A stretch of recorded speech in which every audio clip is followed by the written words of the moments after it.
How sports are changing, fan behavior, streaming, and the rise of sports betting, featuring Neil Schwartz. How are sports changing?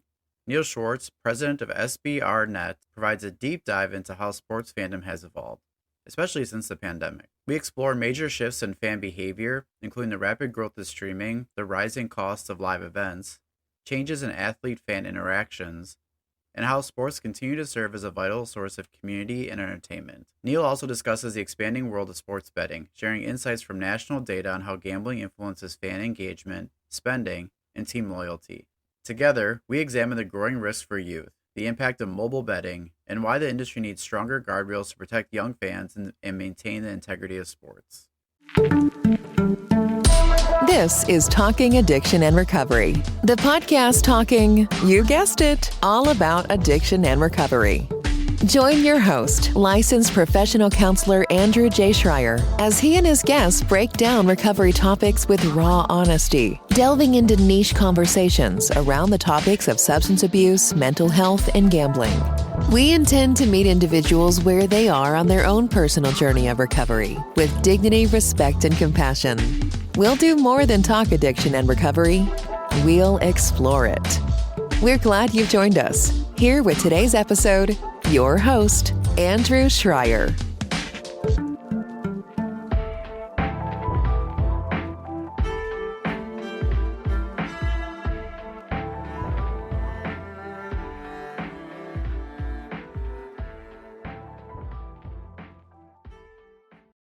Our featured guest on this podcast episode is Neil Schwartz, president of SBRnet, Inc. He has over 25 years of marketing and consumer research experience focused entirely on sports, fitness, and active lifestyle categories. Neil is regarded as an expert in the trends affecting sports fans across both team and individual sports. He leveraged his extensive knowledge and experience in data analytics to generate insights and craft stories that industry leaders need to make informed decisions. SBRnet and the Sports Market Analytics platform provide a comprehensive online platform covering nationwide sports business, sports marketing, and sports marketing analytics. Previously, Neil worked for SportsScanInfo from SportsOneSource and led the research team at the Sports and Fitness Industry Association. He has been a featured speaker at numerous industry conferences and events and is well respected for his collaborations with leading financial investment firms, top brands, and retailers in the sports, footwear, and apparel sectors. Neil is also the host of the My First Job in Sports podcast and co-founder of the annual Get in the Game Sports Business Career Conference. As president of SBRnet, Neil is dedicated to expanding the use of data within academic and related commercial fields, such as sports management, sports business, sports marketing, and sports analytics. You can learn more about Neil Schwartz and his work in the podcast notes. Let's welcome him to today's episode. I want to welcome on this episode of Talking Addiction and Recovery podcast, Neil Schwartz. Thanks for joining. Hey, Andrew, I'm really glad to be here. Thanks for reaching out to me. Yeah. Can you give the audience a little bit about background about yourself and what you do? Sure. So I'm Neil Schwartz. I'm president of SBRnet, stands for Sports Business Research Network.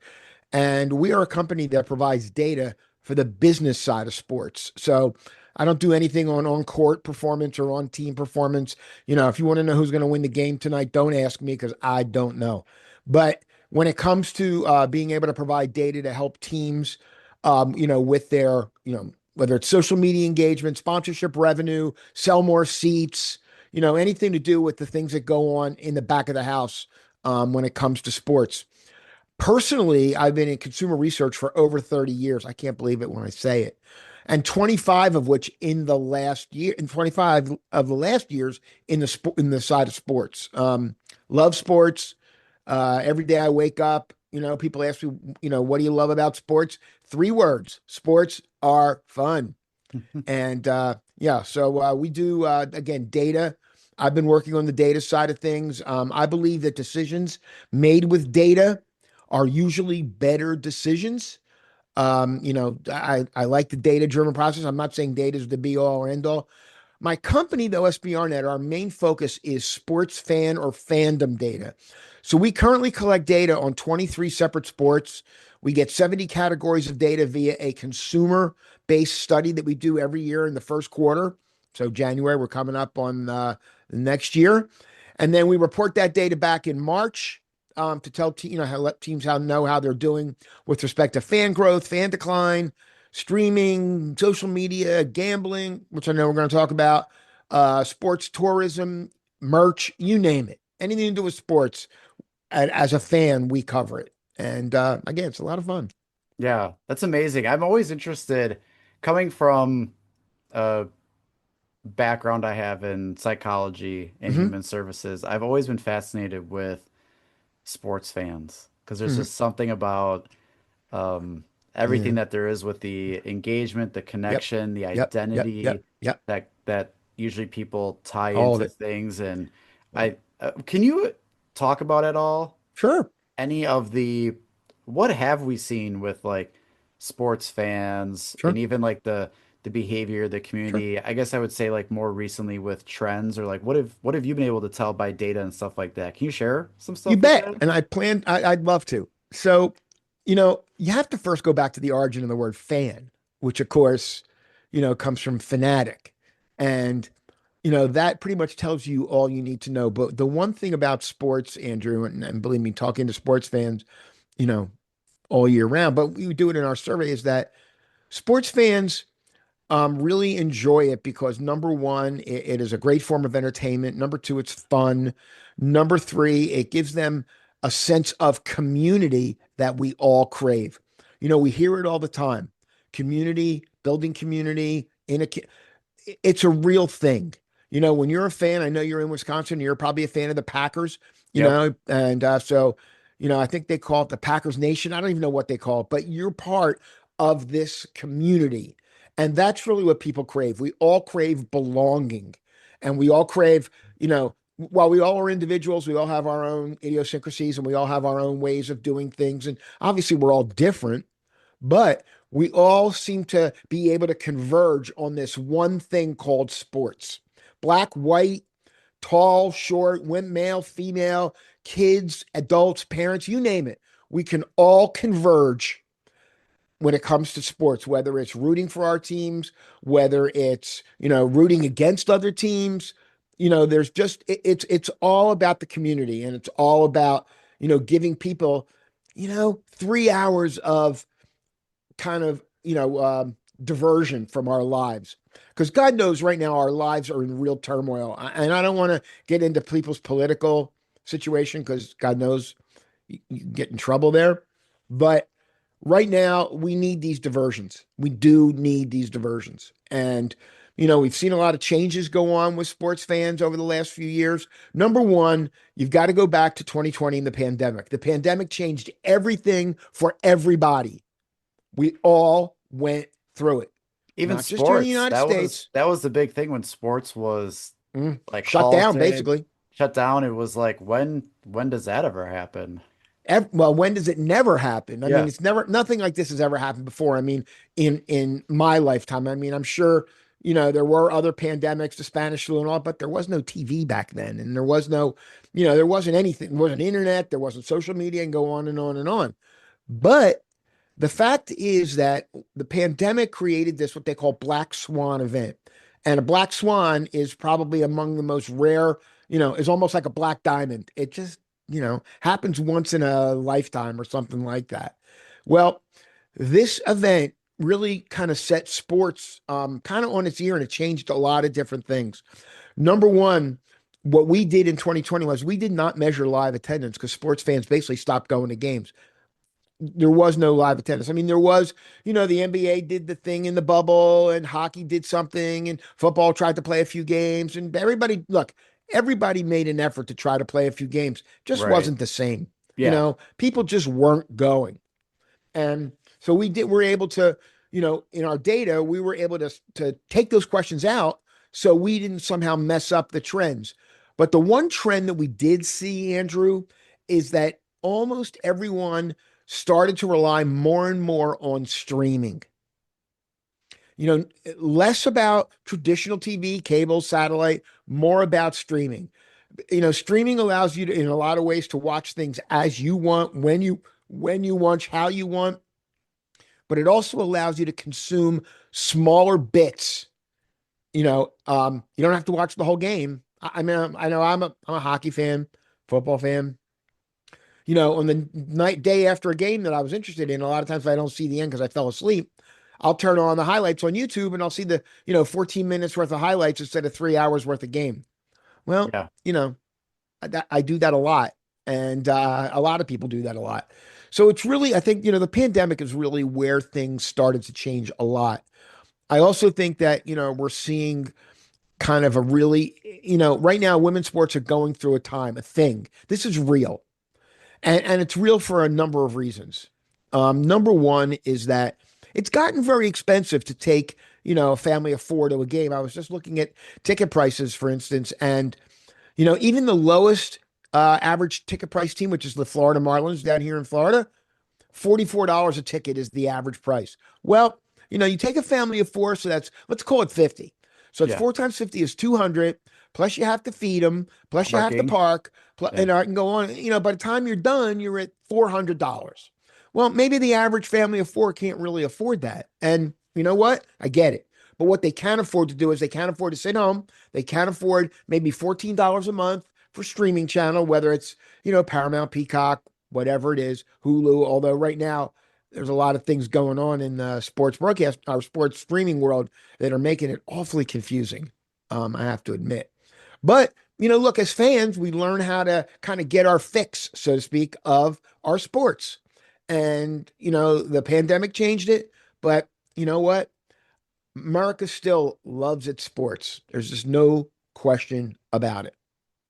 Yeah. That's fascinating to understand It with is. the changes that occurred and It is. streaming I remember things changed for me with sports, even from the fact of like I remember when you used to try and get an autograph from a baseball player, you'd have to get to the stadium early during batting practice to try and see if they'd come over, or Yeah. you'd have to go afterwards and wait till when they left the stadium, or if there's some way you could find out how to write a letter. But now I think about being able to like some people are interacting with athletes on social media, They are.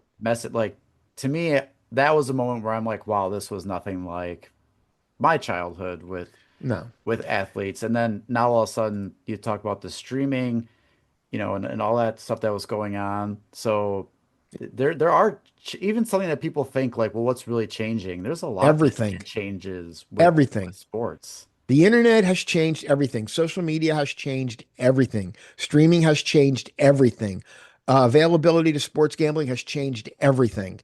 I mean, these things that happen are, I don't want to call them cataclysmic because I think that's a little bit maybe overstated, a little bit of a drama, a little bit too much drama on that. But I do think these things are major factors, when it comes to sports fans being able to consume the sports that they want to consume and then how they want to consume it. Interesting thing. I'm down here in Florida. I am a big fan of the Florida Panthers hockey team. And of course, they won the Stanley Cup the last 2 years, and I'm a season ticket holder, I must admit.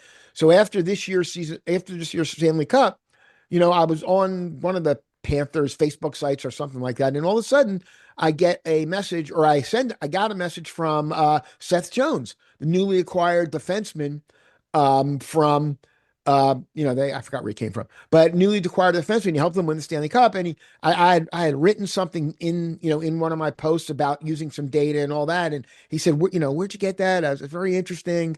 Maybe you'd like to know a little bit more. It's kind of interesting. So all of a sudden, I'm communicating with Seth Jones, the new defenseman for the Florida Panthers. I wouldn't have been able to do that before because God knows I wouldn't hang out to meet him. I go to the game and I go home. Wow, that's great. It's fun. Yeah. Sports are fun, Andrew. Fun. It's fun. I know you deal with addiction. I know you deal with recovery, and that's a serious thing. And hopefully, we're going to talk about it a little bit. But sports are fun. It's a diversion. You know, Yeah. I mean, I don't know about you. You're a Packer fan, Yeah, of okay? course. I mean, Have you ever found yourself? I'm a Packer, Bucks, Milwaukee Okay, Admirals. There okay, are okay. Here's my not our question to you. Obviously, you're a guy. You're a psychologist. You're well grounded. You understand the human behavior and all that. Have you ever found yourself yelling at the TV? years ago. Yeah. Not as much. I have definitely, I mean, I've been around sports, and I love being live at sports. I love Right. being um I think now I'm at the age where I just like watching Do you? the game, or like being like, even when I'm traveling, I'll sometimes find you mentioned hockey. I was in Minnesota, and Sure. the hotel I was at was Oh, actually a kitty corner from the Minnesota Wild, and it was a game that was at night, and me and a colleague went and just watched the game, and it was fun to be in a hockey stadium. We don't have a giant hockey stadium. We have a smaller one. Two teams we didn't really care much about, but sure. it was entertaining, even if it wasn't. I think that's where it's it's about the sport, but it's not even about the sport, because people are going there for just being around other people. There's things that are going on to entertain you, kind of You're like right. in between the action. There's food there. Sometimes it's just a place to be, a place to visit. Even though I could have cared less who won the game. Now it was an Right. overtime game. I saw an overtime game that That's lasted fun. 47 seconds, but That's fun. That's always fun. it was a good time. This is Sure. where I really want to talk to you about this entertainment factor, but also when we see it become concerning then. And there's a ton of data that's involved with things like sports betting. And I want to give out Yes. this example where your team wins, Yes. but because of a bet you place, you lost, Yes. and how that changes now this entertainment and this fun thing. Because I think that's where, out of all the areas with sports betting, which is why I'm glad you're on this show to talk about it. Sure. I Sure. think one of the things is looking at is like, how is it changing fans' Be- engagement with the sports, but also the fact that usually we're cheering, we're clapping when our team wins, but then we hear these stories about, this person's team won, but they only won by 6 points instead of seven. And they And then all lost of a their sudden, bet. and then they lost their bet. But then also we're seeing I saw another article this week come out about a player talking about death threats that they're Right. getting Oh yeah. because of There's it. oh yeah. So I'm really curious, out of the work that you do or out of you see, like Sure. part of that, how is gambling changed?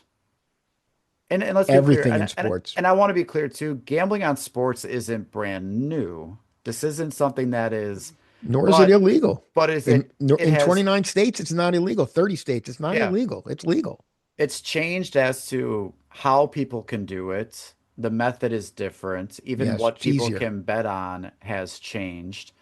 Put your So, phone in your right yeah. hand. You can start placing bets. That's all you need, and all you need is a credit card and a driver's license. And you can bet mid-game. You can bet on a player You like can before. play. You could bet on a mid play if you want. Right, I mean, right. but you got to be able to. So from what you do Yes, and part of what you see, yes. how do we begin to look at the change that sports betting can introduce in someone's connection with the sport, or even their engagement, hmm that to us would be like, this isn't this isn't what we're wanting from this, but this is what we might be seeing.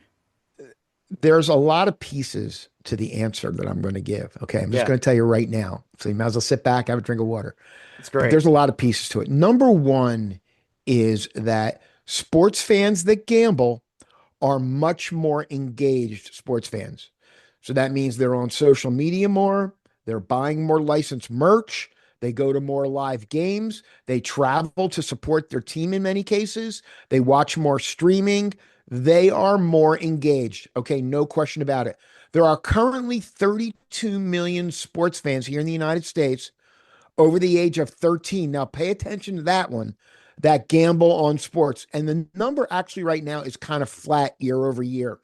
It went up from 21 to 22, kind of went up again 22, 23, but flattened out 23, 24. And the reason why is twofold. Number one is that the number of states coming online with online gambling has slowed down. The sports gambling companies have been great at grabbing the low hanging fruit. State comes on board with online gambling, introduced, boom. The people in the state all of a sudden sign up, get a subscription, whatever it is, and away we go. But what's happened is the novelty has worn off of sports gambling. However, there's a lot of other factors. Number one, there are two big states that still do not offer online gambling, Texas and California.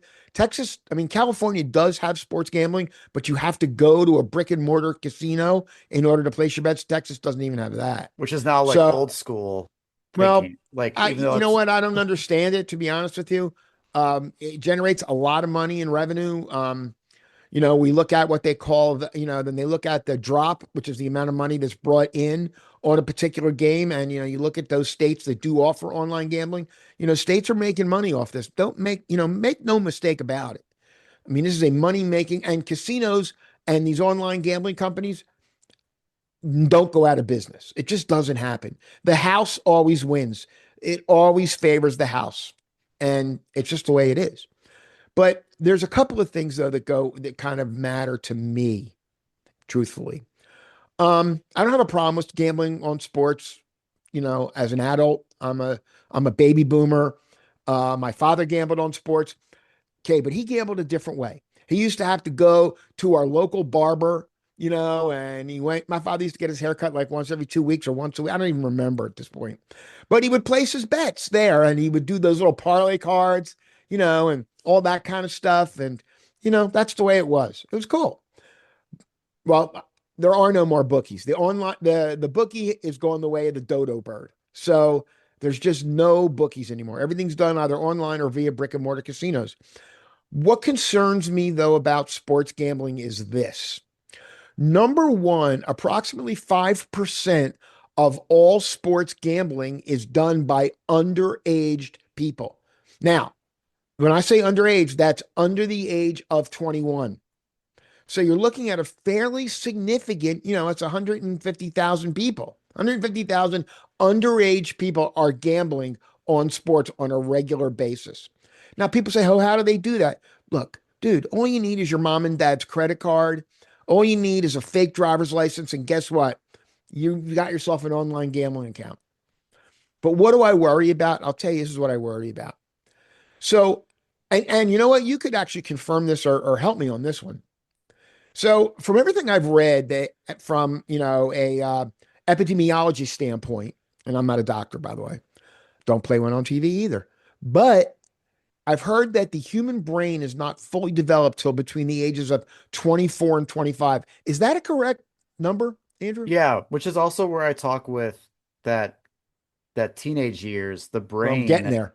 yeah, the teenage brain I'm getting there. is wired for like risk taking and like which I just tell people that's like normal. So like Instant when gratification, we risk hear taking. Yep, when we yep, yep, hear teenagers and stuff like taking risks and yep. I know a lot of times risks equals concerns with safety, but also part of what they're doing is basically how they're wired. Like that is how they But are but the gambling function. companies know this.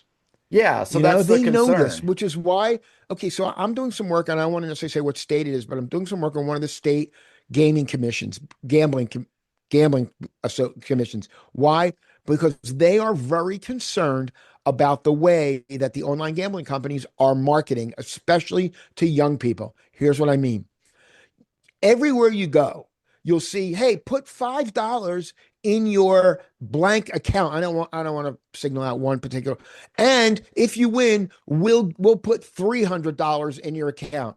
Now, you're 18, you're 19, you're 20 years old. What's going through your brain when you see that? Free Right. money. If I win, I get free money. I Yeah, mean, risk those are two of free, the most powerful. risk What's that? free. Um, like It's $5. yeah, What's $5? Nothing.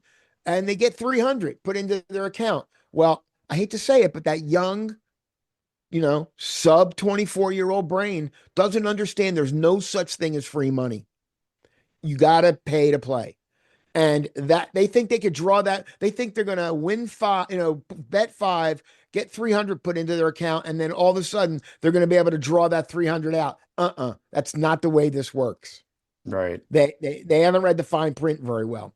That's why So, our biggest concern has been normally in the field of like gambling help and prevention. The 18 to 24 oh boy.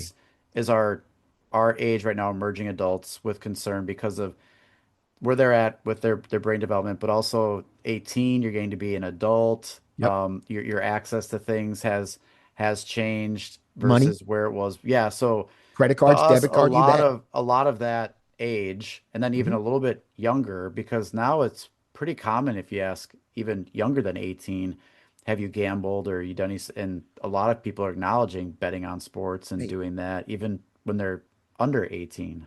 I do an event every year. In fact, we just did it last weekend called Get in the Game. It's focused on helping students get jobs and internships in the sports business. So on Saturday night, we do an event, and I'm sitting around with about 15 other college students, and we're just talking. I mean, and I ask, I kind of say, look, I don't know any of your parents. I promise I'm not going to report back to anybody. I said, but how many of you have gambled on sports? Almost everybody around the table raised their hand. And I know for a fact that a great many of them were like sophomores, maybe juniors. So chances are they're not 21 yet. I think I was 21 my junior year, maybe. I don't even remember. But again, most of them were underage. And I talked to them about it. And they said, oh, yeah, we bet on sports. We have a credit card, we have a debit card, we have you get a checking account now, you get a debit card.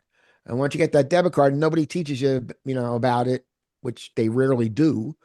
All of a sudden people are gambling. Look, I've heard numerous stories and I've read numerous stories about students in particular who have gambled away their tuition money, gambled away their room and board money, gambled away their spending money.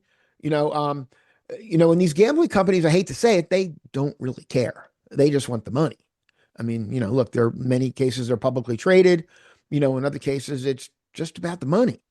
And so, you're just seeing, another situation where these companies are, show me the money, you show me the money, and I'll show you an opportunity to be able to either, to bet on more games. I mean, it's just, look, I don't understand a few things. I'll be honest. I don't understand the brain chemistry, physiology thing. I guess when you win, it releases a certain amount of endorphins. Is that the right one? Well, the fascinating thing, it's the anticipation of the outcome. Okay. So this is where people sometimes wonder, how is it that people can get this excitement from Yeah. losing? But the reality is it's not from the outcome of the event. Hmm. Because, remember you said the house always wins. So House always so how wins. so how would it be that this outcome that's pretty consistent and frequent, that Sure. people are, they're not having fun by losing, but it's the fact that it's the dopamine rush from the Oh, anticipation of okay. the outcome.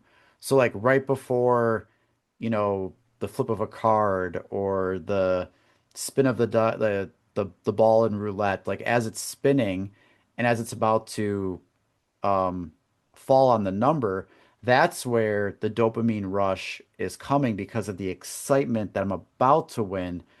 But then if you don't win and you had a lot of money or you had a lot riding on it, it causes like a big crash.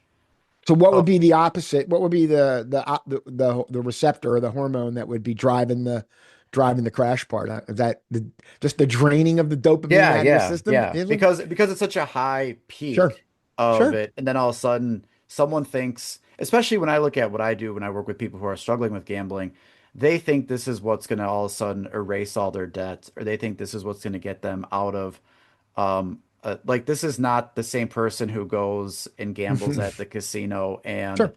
they put aside 50 bucks. If they lose, all right, I'm going home. I might not come back for a year. Like the social gambler versus those who have a problem with it, that anticipation of what that's going to do is so high. Yes. And then when the devastation is now my debt just doubled, or now I don't know how I'm going to pay for this, Yes.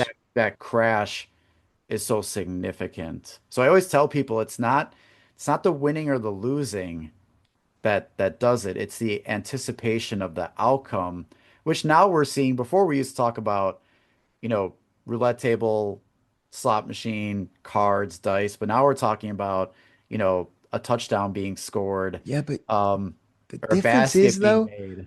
when you're betting a roulette and you're betting on even cards, there's a certain, I mean, it, there's literally very little human element to it. In other words, a kicker comes out to kick a field goal at the end of the game, either to win it or lose it. And he's going to kick a 50-yard field goal, and either it's good or it's not good. There's, I think, a whole different perspective that you have.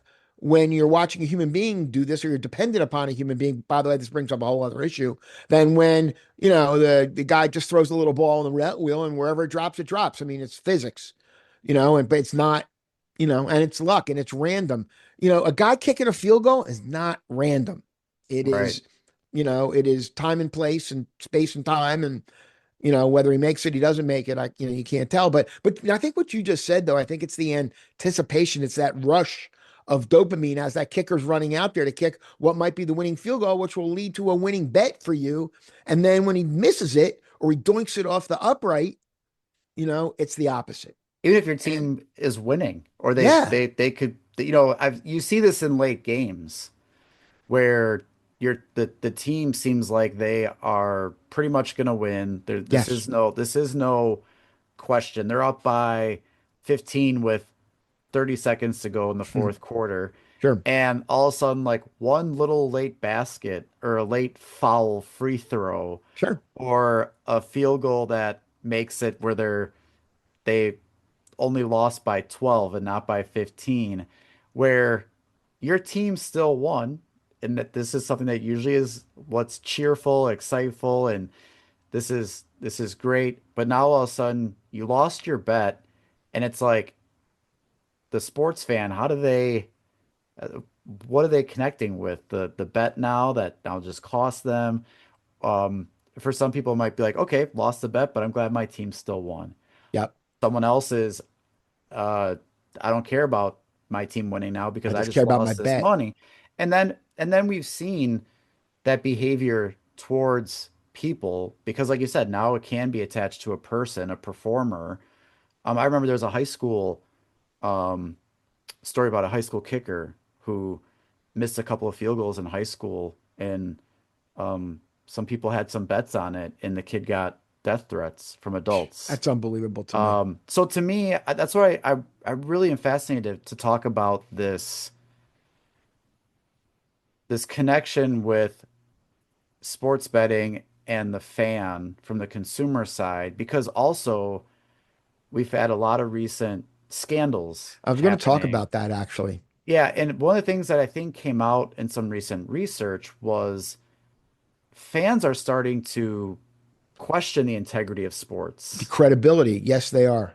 And now I'm And wondering, how does that now impact fans and the sports? Because this was a reason why there was such a push to not like to protect the integrity of the game because of what gambling could do. And now we're seeing all this stuff happen. So yeah, I'd love to just get your yeah, thoughts on yeah. how that is now the perspective of fans when they see a article that comes out now almost every week Every on week, every day, some almost. some I mean, ath geez, yes. I spoke in class the other day at Loyola Marymount in Los Angeles, and to a group of group of college kids in sports management, and I focused on sports gambling, and I started off with like 12. My first 12 slides were all headlines from sports, sports gambling, cheating. Whether it's person cheating, whether it's a referee cheating, whether it's a player cheating, whether it was death threats sent to a pitcher, whether it was now they're claiming these pitchers were signaling their pitches to, other teams. I mean, it goes on and on. And I think it's really going to hurt the credibility of sports. You know, I look, I do gamble on sports occasionally, but I can't tell you how many times I've, watched a referee like blow a call in the last few minutes or something like that. And I start thinking to myself, but I'm not a conspiracy theorist, so I kind of let it go. But now I won't let it go. I will probably hang on to these things. And I think and I think it's a problem for sport. I think when sport loses its credibility, its integrity, you might as well be wrestling for all that matters. And then it's acting. It's not even sport anymore. So Yeah.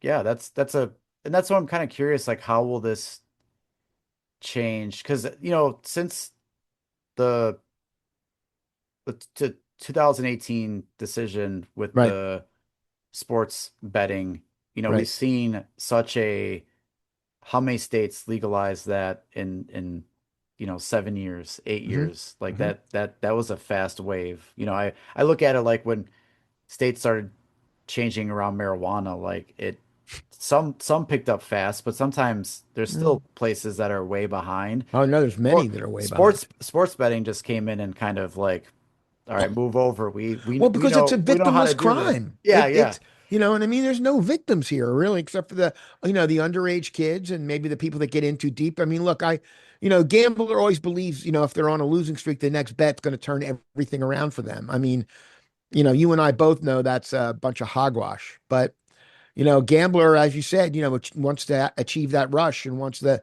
you know, the rush of anticipation.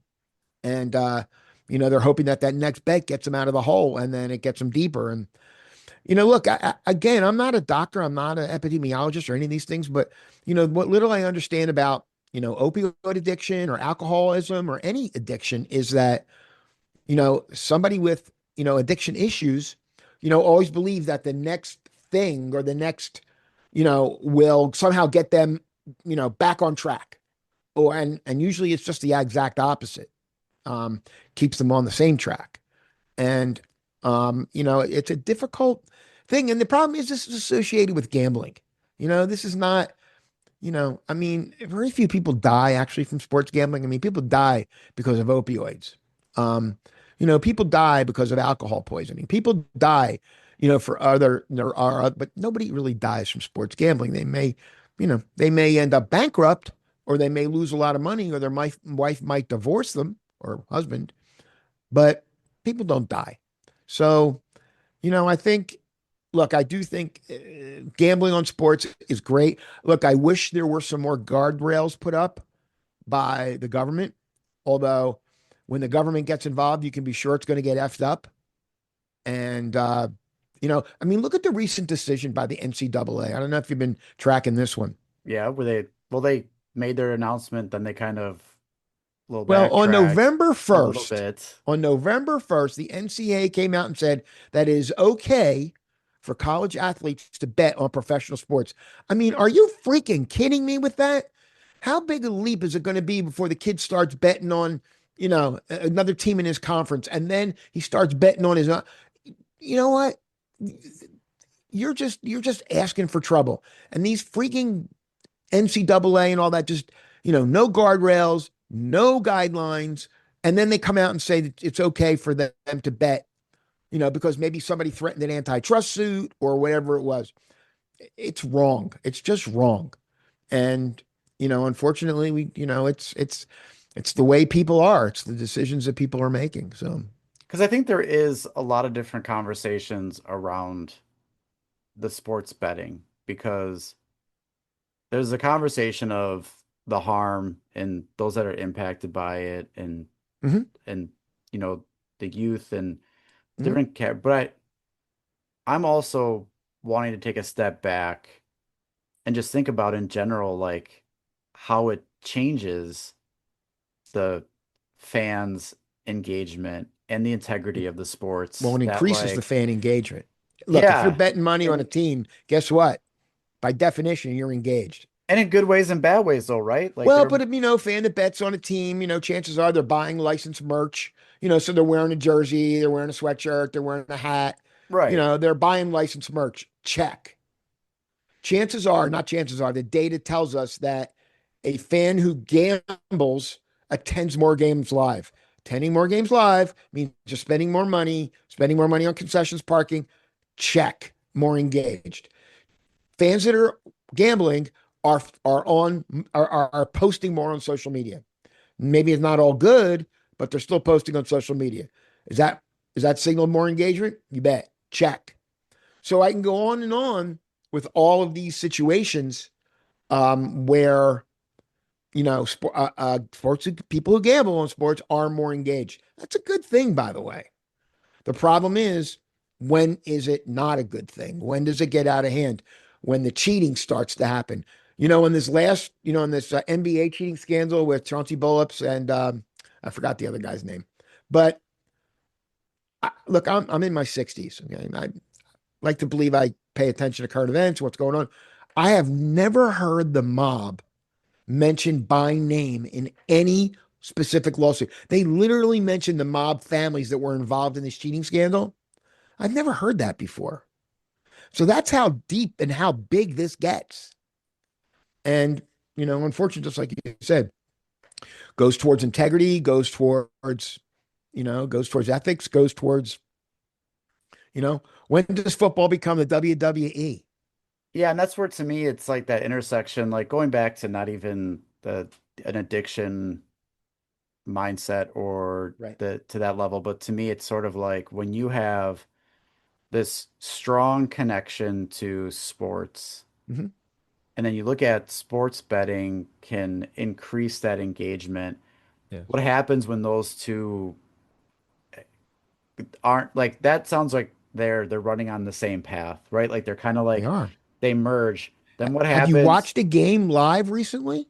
Yeah. So my Every other ad is for sports betting. Everything, banner ads around the stadium are sports gambling. Ads on the ice, ads on the boards, ads up in the stands, ads, for gambling, Bet 365, DraftKings, it can go on and on. right, that's where I'm looking at it is they merge. But then what happens when the bet and the fan of the team then split? Because once again, that concern of when someone's team won and normally they'd be over the moon and then they just lost, but They're they're bad. so like then it's like that because that causes like a split into like Yeah, you how know. and how will that shape things with what we're seeing with like Yeah. the You know, the it betting might be, scandals and the what might people. be interesting? I haven't, oh, sorry, I slid away a little bit. I haven't done this yet, but here's an interesting idea. And in fact, you just gave me an idea, frankly. So, one of the questions we ask in our annual study of sports fandom in our gambling section is, do you anticipate spending more, less, or about the same on sports gambling that you did last year? Now, look, if, I hate to say it, remember, this is based on, you know, what you think or what you anticipate. So, you take it with a little bit of a grain of salt.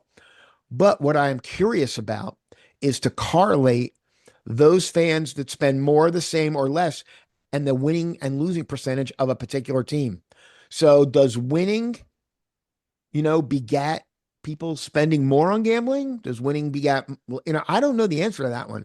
But you know what? I got an analyst who's going to find out for me if you want to know the truth, Yeah, I just because I think like those. that idea. I hope I remember it by the time we're done with this. Yeah, I just think those are interesting parts of all this to think about just from your work and when we look at Yeah.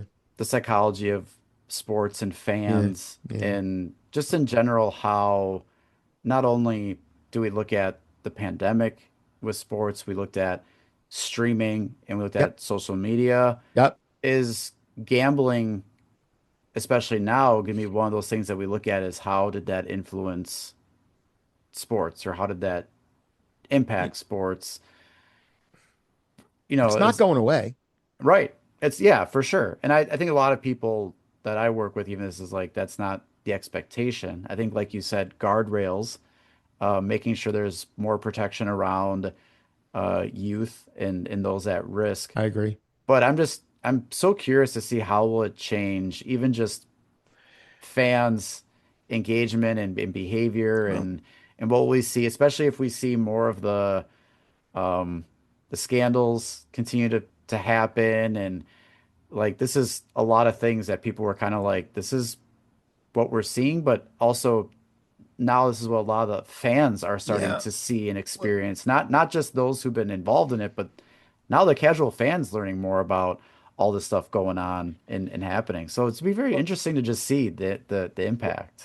it's also interesting to see how the teams and things are actually supporting the habit. Because, as an example, and I don't want to give away specific name here, but a number of the sports stadiums, big stadiums that have been built in the last few years, of course, they all have to figure in Wi-Fi coverage. And, many of the stadiums have figured in, Wi-Fi coverage, per node. They have these nodes in the stadium, and they figure maybe, okay, each node's going to cover, 500 fans. Well, guess what? Now with sports gambling and the fact that people want to bet on literally individual plays or want to and all that, they've got to now figure that our nodes are going to cover 250 fans. So now it's twice as many nodes and twice as much cable that they've got to pull. So you're talking about adding a substantial amount of money to the cost of that stadium in order to support people's gambling habits. Now are other people doing other things? Of course, they're streaming, they're playing fantasy, by the way, fantasy is the gateway also to sports gambling. We have I can definitively say that based on the numbers that we have seen the amount, people as fantasy play goes up, gambling goes up with it. It's the gateway for sports gambling. So the idea of just do the fantasy instead of the sports gambling doesn't really No, doesn't and it's like land. all of a sudden you play fantasy, which I do, and all that, and you win. It's a very short leap to gambling on sports from fantasy play because all of a sudden you think you've mastered the system. You are the master of your universe, and guess what? You're not. And it's tough. I mean, look, you deal with addiction. I mean, look, you know, it's not like, again, it's not like alcohol or pills or anything like, or other drugs. People don't crash their cars because of sports gambling. They may be a little distracted at times, but we're all distracted drivers. I mean, people texting. In some ways, I think that texting is, that's another thing. The smartphone, Right. just the ubiquitous nature of the smartphone has been, probably the number one catalyst for sports gambling in this country. So where do we, and I would say this discussion's been great because of the wide Yeah, range of going way it. overtime too. Yeah, because there's so Lot much to, to it. lot to talk about. Yeah, because this is also becoming such a big thing for a lot of people, and it's not just one aspect of the addiction side or the side of youth or all that, but I mean it's just it's now something like everyone's exposed to. Anyone that Yep. goes to a sporting event is Or exposed watches to on it. TV. You don't have to go. You just watch Yeah. it. Yeah, but you can just go somewhere. And I even ask people, I say, hey, how many of you seen a, sports betting commercial in the last like week? And everyone throws their hand up that they've seen some kind of ad watching just television. Yeah. So Ask them if they've seen 10 sports gambling yeah, commercials in a week. yeah, And I'll bet you they'd still answer 100%. So, so it's just something that is becoming so big, yeah, it is. and everyone who even may have had no thought of the gambling part of it is just now even saying they're exposed to it or they see it or there's a lot of it. So to me, I like the discussion because I think part of it's just to see how does it impact, the experience? How does it impact, the fans? Like as this unfolds, how will that change? Because there's like we both said, every day there's almost some new article about something going on where and it's just I don't think that's slowing down Not anytime at all. soon. Uh, I think there's going to be just more of it.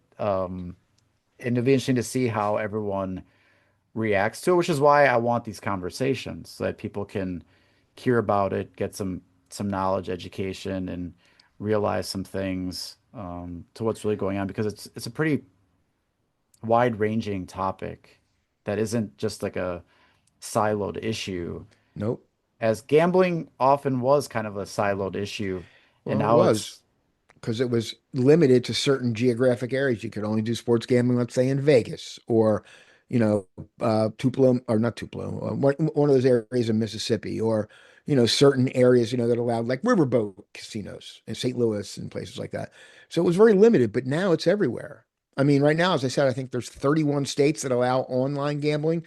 I'm willing to say that by the end of 2026, that's next year, we will have close to 40 states, maybe more, that allow online gambling. I mean, which is incredible. Again, will we ever get to be, will it ever be a clean sweep 50 for 50? Nope. But it'll probably get to 45 or 46, maybe even 47, 48 in the next 2 years, which, for sports gambling companies is going to be, they're all going to be, it won't be able to get to the bank fast enough. yeah, So it's a lot of money, Andrew. It's a lot of money. Just do the math.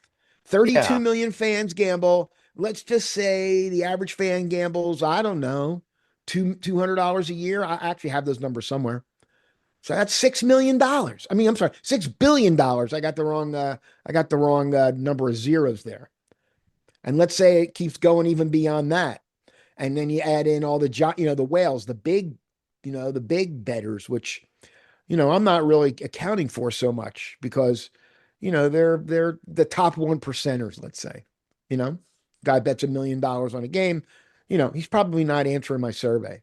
Yeah, yeah, Is he accounted for in it? He is accounted for, but he's not measured. So, you know, guy spends 100 here and $1 million there. The average now becomes, you know, I can't even do the math on that one. yeah, But, but it's an interesting topic. And I know we've been talking for almost an hour and we could probably talk for another hour, but unfortunately, I yeah. don't want to bore anybody and I kind of have to go. No, no, that's fine. I think there's just so much to it, and I'm glad we got to talk about it from like a different Sure, perspective of it, sure, because this is the sure. things that can sometimes be missed. So quickly, everything that we talked about, any final takeaways or anything that you'd want just audience members to maybe think about or listen to? We'll have ways that they can connect with you, learn more about what you do, but Mhm. any final takeaway for listeners? Sports are fun. They really are. And I think you need to keep everything in the proper perspective. And, that's what I think. I just think things need to be kept in the proper perspective. If you want to gamble on sports, what establish guardrails, establish guidelines, and adhere to them. Don't let that rush of anticipation take you away. Don't let it sweep. Don't get swept up in it. Don't get swept up in the euphoria of winning, and don't get swept up on the what I don't know if depression is the right word, but don't get swept on the down of losing. Just kind of, take everything in perspective, establish guardrails, establish guidelines, and really make yourself try to adhere to them. I'm not saying people aren't going to gamble. It's not like alcohol or drug or, pills or anything like that. You don't have to stop, but you need to keep things under control. I would also like to see parents talk to their kids a little bit more about gambling and really try to, look, I'm a parent, I'm a grandparent. And look, my grandson, sends me a text or a FaceTime the other day with a 20 bill, like kind of stamped on his forehead. He's like, "Hey, Poobah," that's what he calls me. "You want to bet $20 on the Thursday night game? The Eagles were playing or something, or Dolphins are playing." I'm like, "No, Ashton, he's 11 years old, you know? So again, I think parents really need to like pay attention to what kids are doing. They need to sit down, explain to them the ramifications, explain to them, I don't want to say right and wrong because that's bad, but just explain what, the ramifications of what they're doing, and don't enable it and don't support it. Just, look, kids are going to be kids. I get it. I was a kid. I gambled when I was in college, but, but again, I kept it very much under control. Hey, my former roommate in college, yeah, unfortunately, his father had to come up and take him out of school. He owed a bookie over $2,000. And, back, when I went to school, that was in the 70s. That was a lot of money. So, just keep everything into perspective. Keep the, establish guardrails, keep everything to perspective, and just stay within the lines. It's very important to stay within the lines. And that's really all you have to add. Hey, if you want to get in touch with me, by the way, my website is SBRnet.com. That's Sam Baker Romeo net.com. My email address is Neil, my first name, Neil at SBRnet.com. And actually, I do answer emails. Okay. I'm old school that way. I answer emails, not like my millennial children who can't seem to hit reply and send me back a yes, no, or I'll call you, it's unbelievable. But again, and also follow me or follow us on LinkedIn, SBRnet. Follow us on Instagram, SBRnet Data. I'm on Twitter, but to be honest with you, I don't even know what my handle is because I don't even know what Twitter is anymore. X, Twitter, I don't get it. So I don't really talk about it. But, if you want to learn more, if this topic interests you or you want to understand it more, I have got bucket loads of data to help you make some sense out of sports gambling. Andrew, I want to thank you so much for having me on today. I know we went way over my allotted time. That's okay. It was good. I think it was a great discussion. I think it allows us to have the talk about the impact with just gambling in general on Yeah, sports. For some, it won't impact them. For some people, they still won't bet, even though sports betting's sure. access. For some, it's going to be uh, a challenge. It's going to be devastating. It's going to have significant impact. So we're just talking about more people being Yep, exposed to this yep, than yep. normal. So that's good for people to hear about the wide range of what's going on. So I want to thank your expertise, especially coming from that side of understanding sports fans and the And data the that you data. use Yeah, to do that brings a different perspective on how sure. this can be looked at or approached. So I want to thank you, You're and the welcome. conversation was I've great. enjoyed it a lot. Otherwise, I wouldn't have talked for Yeah. almost an hour. All right. Take care. Thank you. Andrew, you have a great day. You Thank you too. for having me on. Before we wrap up, I want to add one important note.